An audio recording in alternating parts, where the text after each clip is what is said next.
उत्तर प्रदेश के एक छोटे से गांव में विशाल नाम का एक लड़का रहता था। उसकी उम्र करीब 5-7 साल रही होगी। छोटे से घर में वह अपने माँ बाप और अपनी दादी के साथ खुशी खुशी रह रहा था। उसके बापू डाकघर में नौकरी करते थे। घर में किसी भी चीज की कोई कमी नहीं थी। घर के पास ही भगवान श्री कृष्ण का एक छोटा सा मंदिर था। रोज शाम को विशाल अपनी दादी के साथ मंदिर में आरती करने जाता, प्रसाद ग्रहण करता और दोस्तों के साथ खेलता और थक कर सो जाता। फिर सुबह उठकर स्कूल जाता। यही करते करते उसके दिन बहुत अच्छे से बीत रहे थे। अचानक एक दिन विशाल सुबह उठा तो उसने देखा घर पर हल्ला मचा हुआ था। रोने की आवाजें आ रही थी। वो घबरा कर बाहर आया और देखा कि घर के आंगन में बहुत भीड़ लगी हुई थी। वो दरवाजे से ही चिल्लाकर बोला, अम्मा कहाँ हो तुम? और यहाँ ये क्या हो रहा है? उसकी आवाज सुनकर उसकी दादी उसके पास आई और विशाल को कहने लगी, बेटा तुम अंदर जाओ। अपनी दादी को देखकर विशाल बोला, दादी यहाँ पर इतनी भीड़ क्यों लगी हुई है और तुम क्यों रो रही हो? दादी कहने लगी, कुछ नहीं हुआ मेरे लल्ला, तू अंदर जा। विशाल बोला, दादी आप रो क्यों रही हो? दादी कहने लगी, बेटा तू अंदर जा, मैं थोड़ी देर में आकर तुझे सब बताती हूँ। विशाल कहने लगा, ठीक है मैं अंदर जाता हूँ, पर सुनो दादी अम्मा से कह देना मेरे लिए दूध लेकर आ जाए। दादी कहने लगी, मैं अभी तेरे लिए दूध लेकर आती हूँ, तू अंदर जा। विशाल कहने लगा, पर दादी तुम क्यों ला रही हो? तुम्हारे तो पैरों में दर्द था, अम्मा से कह दो वो लाकर दे देगी।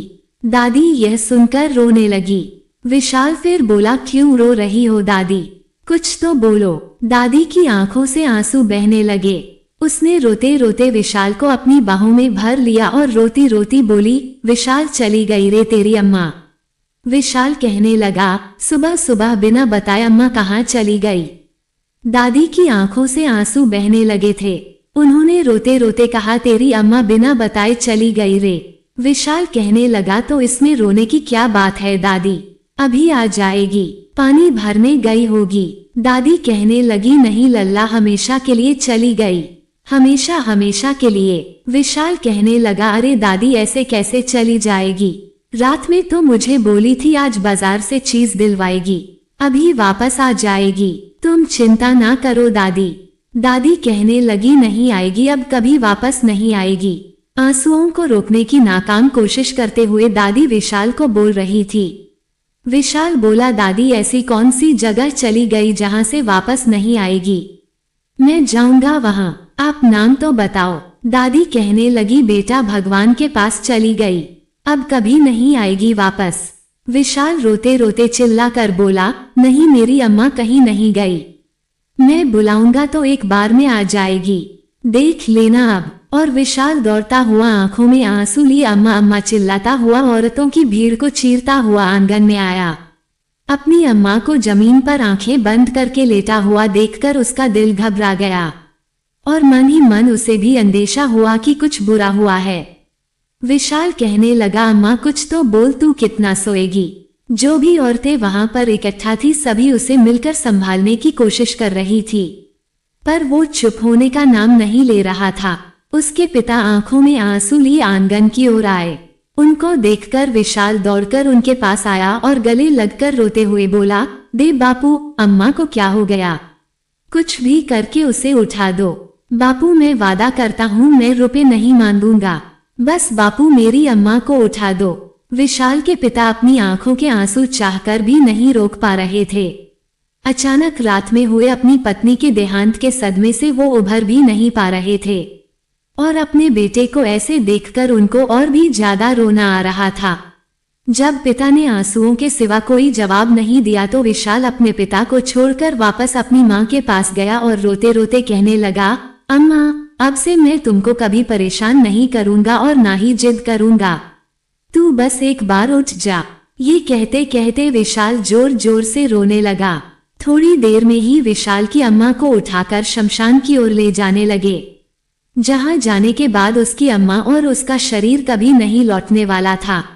विशाल के लिए वो दिन उसकी जिंदगी का सबसे बुरा दिन था। जब वो अगले दिन सोकर उठा तो जोर से अम्मा अम्मा चिल्लाने लगा। उसके पिता ने दौड़कर उसे शांत कराया। दादी उसके लिए दूध भी लेकर आई तो विशाल कहने लगा, ना दादी, मैं नहीं पीऊंगा दूध, मुझे तो अम्मा के हाथों वाला दूध ही पीना है। विशाल ने भराई हुई आवाज में अपनी दादी से कहा तो दादी ने कहा, बेटा पी ले, तेरी अम्मा अब नहीं आएगी, मेरे लल्ला दूध पी ले। विशाल बोला, नाराज होकर चली गई है क्या? वो क्यों नहीं आएगी? वो तो कहती थी कभी छोड़कर नहीं जाएगी, तो अब वादा काहे तोड़कर चली गई? वो मुंह फेरते हुए अपनी दादी से बोला तो दादी कहने लगी, बेटा उन्हें भगवान ने बुला लिया, तू ये दूध पी ले, अम्मा तुझे भगवान के पास से देख रही होगी, अगर तू नहीं पिएगा तो उसे बुरा लगेगा। विशाल कहने लगा, देखती रहेगी या फिर मेरे पास आएगी भी? दादी सुनो, भगवान पास के मंदिर में रहते हैं ना, हमारे घर के पास में जो मंदिर है तुम ही तो कहती हो उसमें भगवान रहते हैं, तो फिर वही तो है। मेरी अम्मा दादी कहने लगी, नहीं बेटा, भगवान का घर तो ऊपर है, वहीं गई है तेरी अम्मा। दादी आसमान की ओर इशारा करते हुए अपना दुख छिपा कर बोली, बार बार तो वो विशाल के सामने रोना नहीं चाहती थी, अगर दादी भी रोएगी तो विशाल टूट जाएगा। विशाल बोला, तो फिर मंदिर में कौन रहता है? वहां भी तो भगवान का ही घर है। दादी बोली, अरे लल्ला, वहां भी रहते हैं और यहाँ भी रहते हैं भगवान, तू अब बस दूध पी ले। दादी किसी तरह अपने आंसुओं को छुपा रही थी, वो पहले से ही बहुत परेशान थी। विशाल कहने लगा, मुझे गिलास दे दो, मैं बाहर जाकर पी लूंगा। इतना कहकर विशाल गिलास लिए हुए मंदिर की ओर दौड़ता हुआ घर से निकल गया। मंदिर ज्यादा बड़ा नहीं था और घर के बहुत ही पास था। जिस समय विशाल वहां गया उस वक्त मंदिर खाली था। मंदिर में श्री कृष्ण की मूर्ति देखकर विशाल बोला, भगवान कृष्ण, आपने मेरी अम्मा को अपने पास क्यों बुला लिया? दादी ने बताया था कि तुम्हारे पास तो पहले से ही 2 अम्मा है, पर मेरे पास तो बस एक ही थी और तुमने वो भी मुझसे छीन ली। क्यों किया मेरे साथ ऐसा? ये दूध मैं अपनी अम्मा के हाथ से ही पीऊंगा, ये लो, मुझे नहीं पीना, तुम ही पी लो, पर मेरी अम्मा को मुझे दे दो। ये जो तुम्हारे साथ राधा मैया है वह भी तो मेरी अम्मा जैसी है। थोड़ा रुककर विशाल रोते हुए गुस्से में बोला, अगर तुम मुझे मेरी अम्मा नहीं लौटा कर दोगे तो फिर मैं तुम्हारी राधा रानी को तुमसे छीन लूंगा, वो तो तुम्हें सबसे प्यारी है। क्यों, समझ गए तुम मेरी बात? ये कहकर विशाल पैर पटकता हुआ चला गया। रोज सुबह उसे दूध मिलता तो वह अपने हिस्से का दूध भगवान श्री कृष्ण को चढ़ा देता, साथ में ये धमकी भी देता, मेरी अम्मा को लौटा दो, नहीं तो मैं राधा मैया को अपने साथ ले जाऊंगा। 1 हफ्ते तक यही चलता रहा। विशाल अपनी अम्मा की याद में दिन रात रोता रहता। खेलने जाना भी मानो वो भूल ही गया था। उसने सबके साथ ज्यादा बोलना भी छोड़ दिया था। उसकी ऐसी हालत देखकर उसके पापा और दादी दोनों बहुत परेशान थे। 1 हफ्ते बाद विशाल मंदिर में गुस्से से गया और बोला, तुम क्या समझते हो खुद को? मेरी अम्मा को अपने पास बुला लोगे तो मैं क्या चुप रहूंगा? आज मैं राधा को अपने साथ लेकर जाऊंगा, फिर तुमको पता चलेगा किसी से दूर जाने का दर्द क्या होता है। ये कहकर वो मंदिर में चारों ओर देखने लगा। वहां श्री कृष्ण जी की एक बड़ी मूर्ति के साथ कुछ और छोटी छोटी मूर्तियां और फोटो भी रखी थी। उनमें से वो राधा रानी की फोटो उठाकर अपने घर की ओर चल दिया। विशाल ने फोटो को ले जाकर अपने घर के सबसे अंदर वाले कमरे में रख दिया और फिर दरवाजा बंद कर दिया। वो हाथ में फोटो लेकर बोला, देखो राधे मैया, मेरी आपसे कोई दुश्मनी नहीं। आपके कृष्ण जी ही मेरी अम्मा को अपने साथ ले गए थे तो मैं आपको अपने साथ ले आया। जब तक मुझको मेरी अम्मा नहीं मिल जाती तब तक आपको मेरे साथ ही रहना पड़ेगा। इतना कहकर वो दौड़ता हुआ अपनी दादी के पास गया और बोला, दादी दादी कुछ खाने को दे दो। दादी बहुत खुश हो गई क्योंकि आज कई दिनों के बाद उसका पोता खाने के लिए खुद से कुछ मांग रहा था। उसने खुशी खुशी उसे खाने का सामान दे दिया। अब विशाल दौड़ते हुए खाना लेकर अंदर राधा रानी वाले कमरे में गया और दरवाजा बंद करके फोटो के सामने रखकर कहने लगा, लो राधा मैया, आप भी कुछ खा लो। आप तो मेरी मेहमान जैसी हो और मेरी अम्मा भी कहती थी कि मेहमान को भूखा नहीं रखना चाहिए, भले खुद भूखे रह जाओ। अब आप जल्दी से कुछ खा लो। अच्छा, मैं बाहर जाता हूँ, जब आपको कुछ और चाहिए हो तो बता देना। शर्माना नहीं। विशाल ये सारी बातें बड़ी मासूमियत से कह रहा था और वो दरवाजा बंद करके बाहर चला गया। शाम को जब वो अपने पिताजी और दादी के साथ खाना खा रहा था तब उसने सबकी नजरों से छुपाकर एक रोटी और थोड़ी सी सब्जी अपने पास रख ली और रात के समय जब सब सो गए तो चुपचाप वो राधा रानी के कमरे में गया।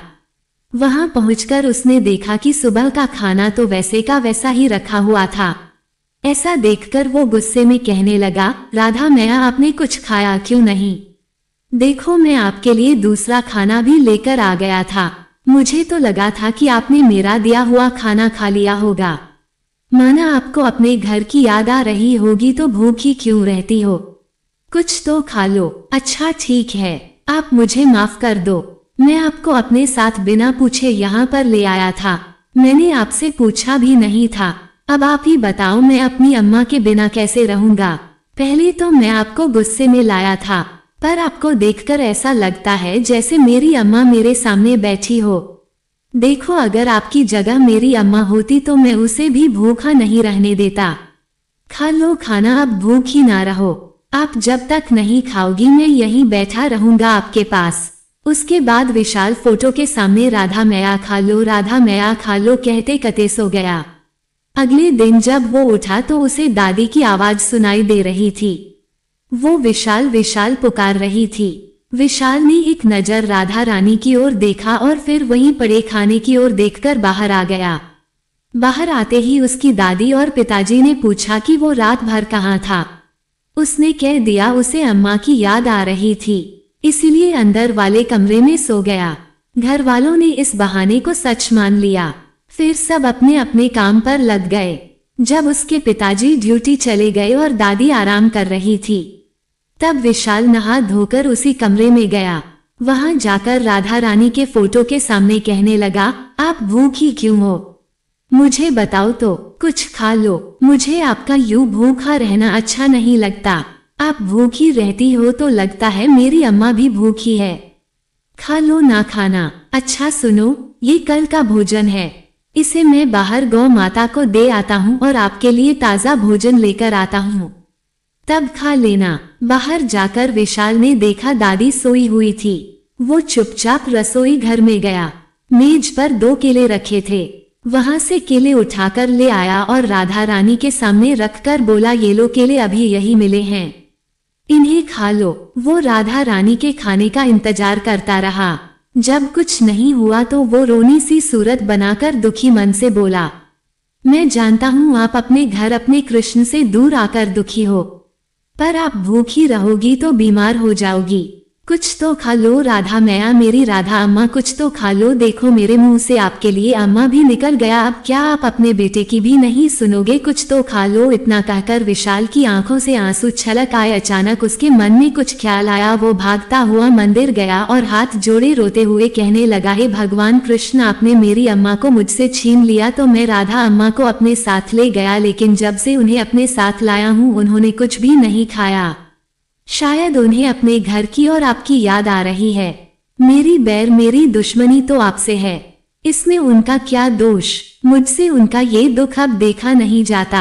आप उनको कुछ खाने को बोल दो, मैं आपके सामने हाथ जोड़ता हूँ। इतना कहकर आंखों में आंसू लिए वो घर की तरफ चला गया कि शायद राधा अम्मा ने अब कुछ खा लिया हो। पर जब वह देखता है कि राधा रानी ने भोजन नहीं किया तो वह रोने लगा और अपने आप को दोष देने लगा कि राधा रानी उसके कारण भूखी है, और दुखी मन से बाहर जाकर वो अपनी किताबें खोलकर बैठ गया। जब रात के समय दादी ने उसे खाना खाने को बुलाया तो वो उठकर सबसे पहले राधा रानी के कमरे में गया।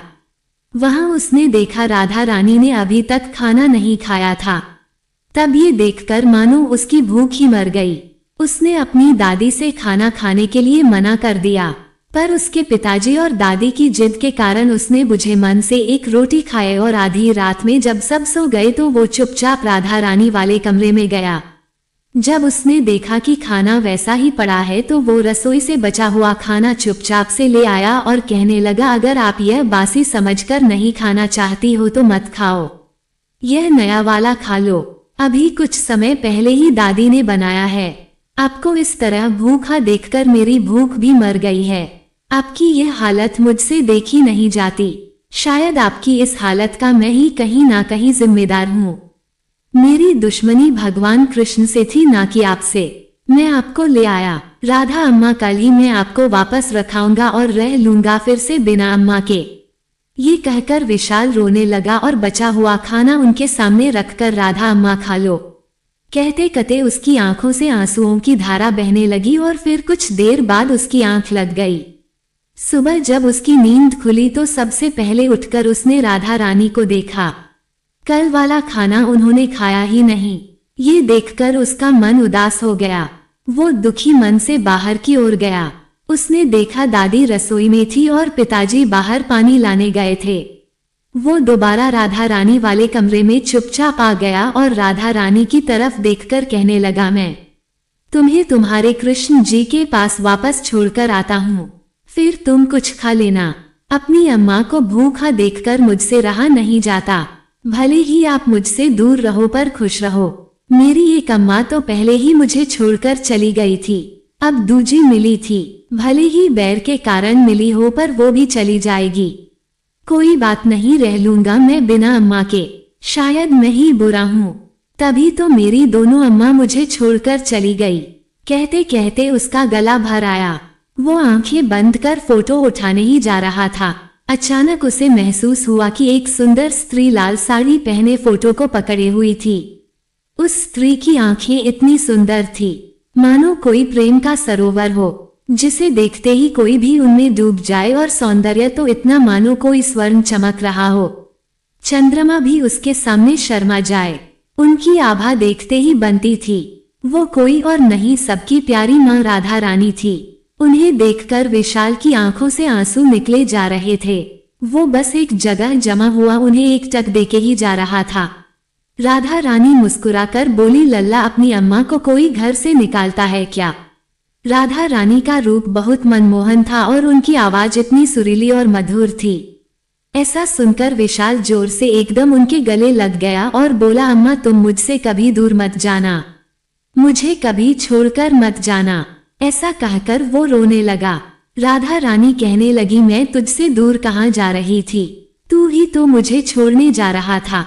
विशाल के आंसू पोंछते हुए राधा रानी बोली तो विशाल कहने लगा, क्या अम्मा आप कुछ भी कहती हो? कोई बच्चा भला अपनी अम्मा को खुद से दूर क्यों करेगा? अब तुम इतने दिनों से भूखी थी तो मुझे तुम्हारी दशा अच्छी नहीं लग रही थी, इसलिए तो छोड़ने जा रहा था। भोली से सूरत बनाकर विशाल ने कहा, अम्मा मैं तो रोज तुम्हारे लिए खाना रखता था पर तुम खाती ही नहीं थी। राधा रानी कहने लगी, अपनी अम्मा के सामने खाना रखता था, कभी हाथों से खिलाया तूने मुझे? जब बच्चा नहीं खाता है तो उसकी माँ उसे अपने हाथों से खिलाती है, तो क्या बच्चे का फर्ज नहीं बनता? तूने मुझे खिलाया नहीं और मैंने खाया नहीं।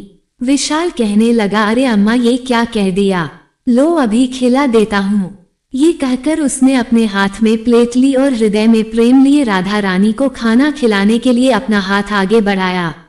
राधा रानी कहने लगी, अरे रुक जा लल्ला, क्या कभी तूने आज तक देखा है किसी माँ को अपने लल्ला से पहले खाना खाते हुए?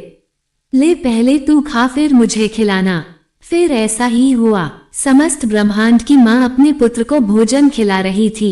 उस दिन के बाद से रोज रात को राधा रानी विशाल से मिलने आती और अपने हाथों से भोजन खिलाती, लोरी सुनाती और ढेर सारा दुलार करती। एक दिन विशाल उनसे बोला, अम्मा कब मैं सब बच्चों की तरह तुम्हारे संग बाजार घूमने जा पाऊंगा? सब बच्चे तो अपनी माँ के संग बाजार चीज लेने जाते हैं और एक मैं हूँ बस जो यही रात को मिलता हूँ। पता है जब मैं किसी से कहता हूँ कि तुम मेरी अम्मा हो तो सब यही कहते हैं कि तुम तो सारे जग की माँ हो, तुम मेरी अम्मा नहीं हो सकती। अब तुम ही बता दो सबको कि तुम मेरी अम्मा हो। राधा रानी कहने लगी, सबको क्यों बताना है? तो विशाल कहने लगा, अम्मा जब से तुम आई हो तब से मैं बहुत खुश हूँ। तुमको पता है दादी भी पूछती है कि अंदर मैं क्या करता हूँ, पर मैं उन्हें नहीं बताता। पता है क्यों? क्योंकि मुझे डर है कहीं मेरी अम्मा को नजर लग गई तो। अगर तुम बाहर आई तो सब तुम्हें अपनी मैया बोलकर अपने साथ ले जाएंगे, फिर मेरा क्या होगा? दादी की नजर भले ही ना लगे पर दुनिया वालों से तो बचा कर रखना ही होगा। क्यों? सही कह रहा हूँ ना मैं अम्मा। ये कहकर विशाल और राधा रानी एक साथ हंस पड़े। विशाल कहने लगा, अम्मा एक बात तो बताओ, जब मुझे नींद नहीं आती है तो तुम लोरी सुनाती हो, भूख लगती है तो खाना खिलाती हो, मुझे ढेर सारा प्यार भी करती हो, तो क्या हमेशा ऐसे ही रहोगी? राधा रानी कहने लगी, तू अकेला कभी नहीं रहेगा, अब माँ तेरे साथ हमेशा रहेगी। ऐसा सुनकर विशाल थोड़ा उदास होकर बोला, काश मैं और लोगों की तरह तुम्हारे साथ घूमने जा पाता, पर कोई नहीं अम्मा, जब मैं तुम्हारे साथ होता हूँ तो मुझे सारे सुख खुद ही मिल जाते हैं। वो हल्की सी मुस्कान देकर अपनी बात खत्म करता है तो राधा रानी कहती है, तुझे अपनी अम्मा के साथ घूमने जाना है, तेरी यह इच्छा भी जल्दी पूरी होगी। विशाल खुशी से कहता है, सच में अम्मा, अम्मा पता है तुम सच में बहुत प्यारी हो। ये कहकर विशाल राधा रानी के गले लग जाता है। उसकी मासूमियत देखकर राधा रानी की ममता जाग उठती थी और वो उसके बुलाने पर दौड़ी चली आती थी। एक दिन विशाल के पिताजी ने उसे बुलाया और कहा, विशाल तुम्हें तुम्हारी अम्मा की याद आती होगी। तो विशाल ने कहा, बाबूजी आती तो है। तो उसके पिता कहने लगे, तुम्हारे लिए दूसरी अम्मा ले आए तो कैसा रहेगा? विशाल कहने लगा, दूसरी अम्मा क्यों, मेरे पास पहले से ही राधा अम्मा तो हैं। दादी कहने लगी, अरे तुमसे पहले भी बोला था, राधा रानी सारे जग की अम्मा है, सिर्फ तेरी नहीं है। तेरे लिए वो वाली अम्मा लेकर आएंगे जो सिर्फ तेरी होगी। विशाल कहने लगा, ऐसा नहीं है, वो मुझसे बहुत प्यार करती है। तो दादी कहने लगी, नहीं रे लल्ला, वो तो भगवान है। विशाल ने कहा, वो मेरा बहुत अच्छे से ध्यान रखती है और वो हमेशा मेरे साथ साथ। और वो चुप हो गया क्योंकि उसके पिता ने उसकी बात काटते हुए कहा, ठीक है बेटा, माना राधा रानी तेरी अम्मा है, पर अगर एक और अम्मा आ जाए तो उसमें क्या हर्ज होगा? पर मुझे नहीं चाहिए बाबू, नाक सिकोड़ते हुए विशाल ने कहा। तो उसके पिता ने कहा, तेरी दादी को तो चाहिए और मुझे भी चाहिए। घर का काम दादी अकेले नहीं कर पा रही है, तू तो जानता है उनके पैरों में दर्द रहता है, अक्सर बीमार भी रहती हैं। ऊपर से मैं पूरा दिन ड्यूटी पर रहता हूँ, घर आकर भी सारा काम मुझे ही करना पड़ता है, तेरे साथ समय भी नहीं बिता पाता, थक गया हूँ काम करते करते। विशाल ने कहा, बापू। पर उसके पिताजी कहने लगे, तुझे तेरी नई अम्मा बहुत प्यार करेगी, बिल्कुल तेरी अम्मा जैसे तेरा बहुत ध्यान रखेगी। 7 साल का बालक सबकी भलाई देखकर मान गया, एक झूठी मुस्कान देकर, और फिर दौड़कर यह खबर अपनी राधा अम्मा को सुनाने के लिए उनके कमरे में चला गया। विशाल कहने लगा, राधा अम्मा कहाँ हो आप? राधा रानी कहने लगी, क्या हुआ लल्ला, काहे बुला रहे हो मुझे इस वक्त? सब ठीक तो है। राधा रानी विशाल के पीछे से मुस्कुराते हुए बोली। विशाल कहने लगा, क्या अम्मा तुम भी हर बार तो जादूगरनी की तरह मेरे मन की बात जान लेती हो, फिर पूछती हो कि क्या बात है? क्योंकि मुझे तेरे मुंह से सुनना बहुत अच्छा लगता है लल्ला। राधा रानी विशाल के गालों को हल्के से खींचते हुए बोली। तो विशाल कहने लगा, अच्छा चलो अब ये सब छोड़ो, एक जरूरी बात पूछनी है। देखो सच सच बता देना, मन की बात बाहर निकाल देना, मन में कुछ भी मत रखना। अम्मा कहने लगी, लल्ला बोल तो सही। तो विशाल कहने लगा, अगर मेरी नई अम्मा आ गई तो तुम्हें कोई दिक्कत तो नहीं होगी? क्यों लल्ला, नई अम्मा क्यों ला रहे हो? तुमको क्या मैं अच्छी नहीं लगती? क्या मेरे प्यार में कुछ कमी है? राधा रानी मुंह फेरते हुए बोली। तो विशाल अम्मा का हाथ प्यार से पकड़कर कहने लगा, ये कैसी बात करती हो अम्मा, कोई कमी नहीं है, आपने तो मुझे खजाना दिया है प्यार का।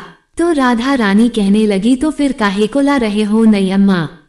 तो विशाल कहने लगा, अरे मुझे थोड़ी चाहिए, दादी और बापू को चाहिए, मेरे लिए तो तुम ही काफी हो। राधा रानी कहने लगी, अगर तू नई अम्मा के आते ही मुझे भूल गया तो? विशाल राधा रानी के गालों पर अपनी छोटी सी उंगलियों को रखकर मुस्कुराते हुए बोला, तो फिर तुम मुझे याद दिला देना।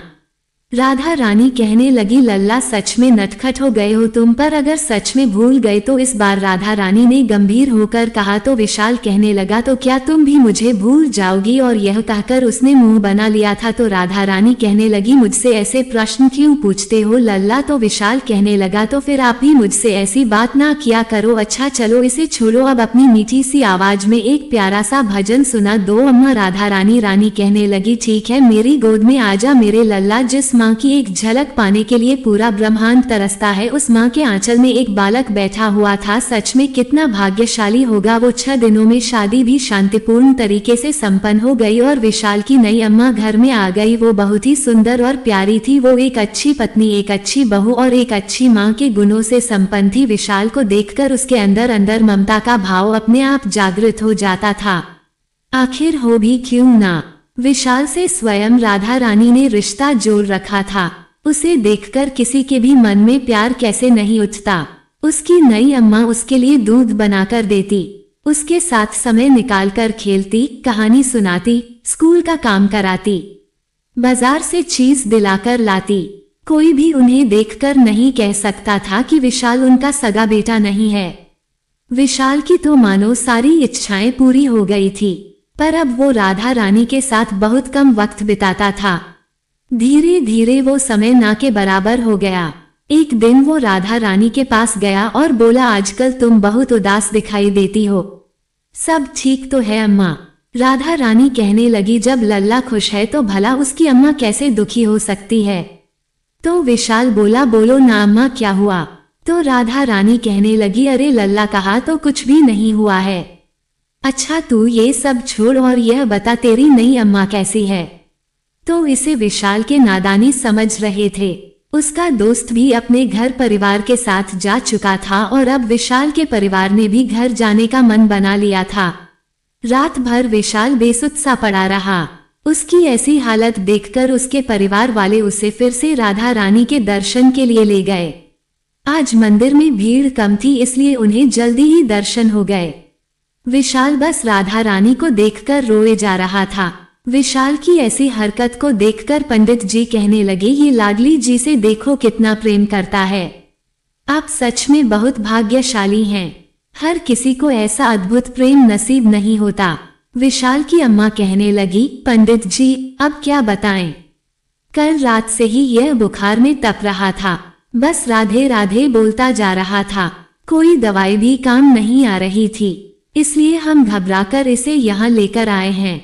विशाल की दादी कहने लगी, बड़े परेशान हैं हम लोग, रात भर से सोया भी नहीं है। बस यहीं आने की जिद कर रहा था। सारा समय बिस्तर पर पड़ा रोता ही जा रहा था। ना जाने किसकी नजर लग गई। हम तो इसी उम्मीद में आए हैं कि शायद हमारा लल्ला ठीक हो जाए। पंडित जी कहने लगे, अरे यह आप क्या कह रही हो, ये तो आज सुबह ही मुझे मिलकर गया है। उसके पिताजी कहने लगे, अरे पंडित जी ये नामुमकिन है, हम लोग तो हर पल इसके साथ थे। पंडित जी कहने लगे, अरे नहीं, मुझे अच्छी तरह याद है, यह आज सुबह ही आया था। आज लाडली जू के श्रृंगार के वस्त्र अचानक गायब हो गए थे, तो उसी समय ये साड़ी लेकर आया और बोला आज राधा रानी को ये पहनना है। ऐसा कहकर ये दौड़ता हुआ हवा हो गया। आरती का समय होने वाला था तो हमारे पास कोई और चारा भी नहीं था, इसलिए आज हमने इसकी दी हुई साड़ी से किशोरी जी का श्रृंगार किया है। देखिए सारे घर वाले राधा रानी की मूर्ति को ध्यान से देखकर चौंक गए, क्योंकि ये वही साड़ी थी जो विशाल ने राधा रानी के लिए मंगवाई थी। उन्हें भी आज राधा रानी की कृपा का आभास हो रहा था। स्वयं भगवान रूपी श्री राधे ने उनके बेटे की भेंट स्वीकार कर ली थी। विशाल का प्रेम सच्चा है, आज उन्हें ये बात पता चल गई थी। उसके बापू की आंखें भी नम थी। वो विशाल के कंधे पर हाथ रखकर बोले, देख तो बेटा तेरी राधा अम्मा ने तेरी दी हुई साड़ी पहनी है। विशाल ये सुनकर राधा रानी को देखकर मुस्कुराने लगा। वो उनके प्रेम रूपी कमल नैनों को चुपचाप एकटक देख रहा था, मानो उनमें खो गया हो। थोड़ी देर बाद विशाल के पिता ने उसे वापस ले जाने के लिए उसका हाथ पकड़ा, क्योंकि उन्हें लग रहा था कि विशाल का उसकी राधा अम्मा से अब मिलन पूर्ण हो चुका होगा। अचानक से विशाल अपने पिताजी का हाथ झटक कर राधा रानी की मूर्ति के पैरों में गिरकर प्रार्थना करने लगा, मुझे खुद से अलग मत करो राधा अम्मा, मैं नहीं रह पाऊंगा तुम्हारे बिना। वहां सब उसके ऐसा करने से फिर से परेशान हो रहे थे, क्योंकि विशाल का राधा रानी से मिलन होने के बावजूद भी वो घर जाने को तैयार नहीं हो रहा था। पंडित जी और विशाल के पिता ने जैसे ही अपने कदम उसकी ओर बढ़ाए, उसी समय तुरंत मंदिर की घंटियां अपने आप बजने लगी। बाहर तूफान आ गया। आसमान में अंधेरे की चादर छा चुकी थी, मानो समय थोड़ी देर के लिए रुक सा गया हो। इस सबसे बेखबर विशाल राधा रानी के कमल चरणों में पड़ा रो रहा था। तभी अचानक उसे अपने सर पर एक कोमल हाथ के स्पर्श का एहसास हुआ और एक मीठी सी आवाज सुनाई दी। लल्ला आवाज सुनकर विशाल ने प्रसन्नता और आश्चर्य से ऊपर देखा तो पाया उसकी राधा अम्मा साक्षात उसके सामने खड़ी थी। बिना देर किए वो जोर से उनके गले लग गया। आखिर उसने इस पल का इतना लंबा इंतजार जो किया था। ऐसा प्रेम देखकर राधा रानी भी भावुक हो गई। उनके भी आंसू निकल पड़े। आंसू की एक बूंद विशाल के माथे पर जाकर गिरी और उसे उस वक्त अनंत प्रेम का आभास हो गया। वो अनंत ज्ञान उसे स्वयं ही मिल गया जिसके लिए ऋषि मुनि जन्मों तक तपस्या करते हैं। विशाल कहने लगा, अम्मा अपने लल्ला को माफ कर दो, मुझे अब कभी खुद से दूर मत करना। मैं तो सदैव तेरे पास थी और भला माँ कभी अपने बच्चों से नाराज भी होती है। राधा रानी मुस्कुराते हुए बोली तो विशाल कहने लगा, मैं तो आपको देख ही नहीं पा रहा था, पर अब से मैं आपको कभी नहीं भूलूंगा। वादा करता हूँ मैं आपसे दूर नहीं होना चाहता, आपके लिए कुछ करना चाहता हूँ। अब राधा रानी कहने लगी, तुम मुझसे दूर थोड़े ही हो, तुम तो मेरे और ज्यादा पास आने वाले हो। तुम्हारे साथ अब तक जो भी हुआ था वो सब एक प्रकार की सीढ़ियां थी। मुझ तक पहुंचने के लिए एक भक्त और भगवान का रिश्ता केवल एक जन्म का नहीं बल्कि जन्मों जन्मों से चला आ रहा होता है। हर जन्म में भक्त अपने आराध्य के और भी ज्यादा करीब आ जाते हैं और वे तब तक आते रहते हैं जब तक वह परमात्मा का साक्षात्कार न कर लें। नियति स्वयं ही इसमें सहयोग करती है। मैं तो हमेशा से तुम्हारे साथ थी, बस तुम ही नहीं देख पा रहे थे। पर तुम्हारी इस अद्भुत भक्ति के वशीभूत होकर मैं तुमसे मिलने के लिए विवश हो गई। तुम्हारी अनेक जन्मों की तपस्या पूर्ण हो गई। तुम चिंता क्यों करते हो? जब भी तुम बुलाओगे मैं चली आऊंगी। विशाल कहने लगा, सच कहा आपने। मनुष्य का संबंध तो बस शरीर तक ही सीमित है, परंतु आत्मा और परमात्मा का रिश्ता काल से भी परे है। बस मेरी एक ही बात समझ नहीं आ रही कि क्या मेरा जाना जरूरी है। राधा रानी कहने लगी, यह सारा संसार तो मेरी संतान के समान है, पर ज्यादातर लोग माया के मोह में फंसकर मुझे भूल चुके हैं। मैं यह नहीं कहती कि सब काम छोड़कर सिर्फ मेरी पूजा करो। मैं तो बस ये चाहती हूँ कि अपना थोड़ा सा समय और प्रेम मुझे दो। आखिर एक माँ अपने बच्चों से इससे ज्यादा और क्या चाहेगी। तुम जैसी दिव्य शक्ति के सानिध्य में उन सब के लिए प्रेम का पुनः स्मरण करना आसान बन जाएगा। जिस प्रकार मेरा घर बरसाना और वृंदावन कहलाता है, मैं चाहती हूँ तुम अपनी भक्ति और प्रेम से सारे विश्व को मेरा घर बनाने की व्यवस्था करो और अपने जन्म के उद्देश्य को पूरा करो। विशाल कहने लगा, पर सारे विश्व को आपका घर मैं कैसे बनाऊं अम्मा? तो राधा रानी कहने लगी, जिन प्राणियों के हृदय में भक्ति और प्रेम का वास होगा वही मेरा धाम होगा। विशाल कहने लगा, मेरी प्यारी अम्मा, आपकी प्रत्येक आज्ञा मानना मेरा धर्म और सौभाग्य है। मैं आपको कभी निराश नहीं करूंगा। इस संसार के प्रत्येक प्राणी में आपका ही अंश है। उसका मार्गदर्शन और उसकी सेवा कर अपने कर्तव्य का पालन भक्तिमय होकर करूंगा। बस अपना आशीर्वाद और कृपा मुझ पर सदैव बनाए रखना।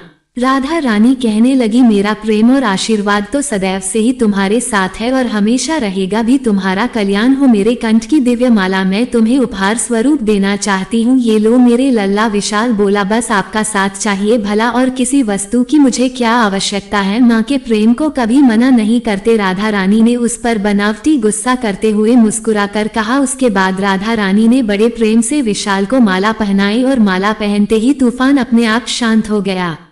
मंदिर में सब लोग खराब मौसम देखकर डर गए थे। उन्हें विशाल और राधा रानी की वार्ता के बारे में कुछ भी ज्ञात नहीं हुआ। अब ऐसा क्यों हुआ ये तो लाडली जूही जाने। विशाल के पिता मौसम की खराबी की बात छोड़ विशाल के पास आ गए। उन्होंने देखा कि विशाल बेहोश था। पंडित जी भागकर जल लेकर आए, फिर उसमें से कुछ बूंद विशाल के मुंह पर छिड़क दी। जल पड़ते ही विशाल होश में आ गया। उसका बुखार भी पूरी तरह से गायब हो चुका था। इस चमत्कार को देखकर सब हैरान हो गए। विशाल के गले में दिव्य माला देखकर पंडित जी ने उससे पूछा, तुम्हारे पास यह अद्भुत माला कहाँ से आई? माला को देखते हुए रहस्यमय मुस्कान के साथ विशाल ने जवाब दिया, ये किसी का दिया हुआ अनमोल उपहार है। ये कहकर वो अपने घर वालों की ओर मुड़ा। अपने बच्चे को सही सलामत देखकर उसके परिवार वाले भी प्रसन्न थे। बाकी उन्हें और क्या चाहिए, इसलिए किसी ने कोई प्रश्न नहीं किया। विशाल भी चुपचाप घर जाने को मान गया। उसके साथ क्या हुआ, क्यों हुआ, उसकी राधा अम्मा से क्या बातचीत हुई, वो भला किसी दूसरे को क्यों बताता। राधा रानी को धन्यवाद कर विशाल और उसका परिवार घर की ओर निकलने लगा। थोड़ा आगे चलकर राधा नाम लेकर विशाल पीछे मुड़ा। जल्दी आऊंगा अम्मा, अपने मन में कहकर वो निकल पड़ा अपने जीवन के उद्देश्य पूर्ति की राह की ओर। दोस्तों, मानो तो भगवान, ना मानो तो पत्थर। एक बार भगवान को अपना बनाकर तो देखो, उनसे रिश्ता जोड़कर तो देखो। वो रिश्ता दुनिया का सबसे मजबूत और खूबसूरत अपने आप बन जाएगा। अगर आपको हमारी कहानी पसंद आई हो तो वीडियो को लाइक करके कमेंट में राधे राधे जरूर लिखें। चैनल पर अगर पहली बार आए हैं तो चैनल को सब्सक्राइब जरूर करें। राधे राधे।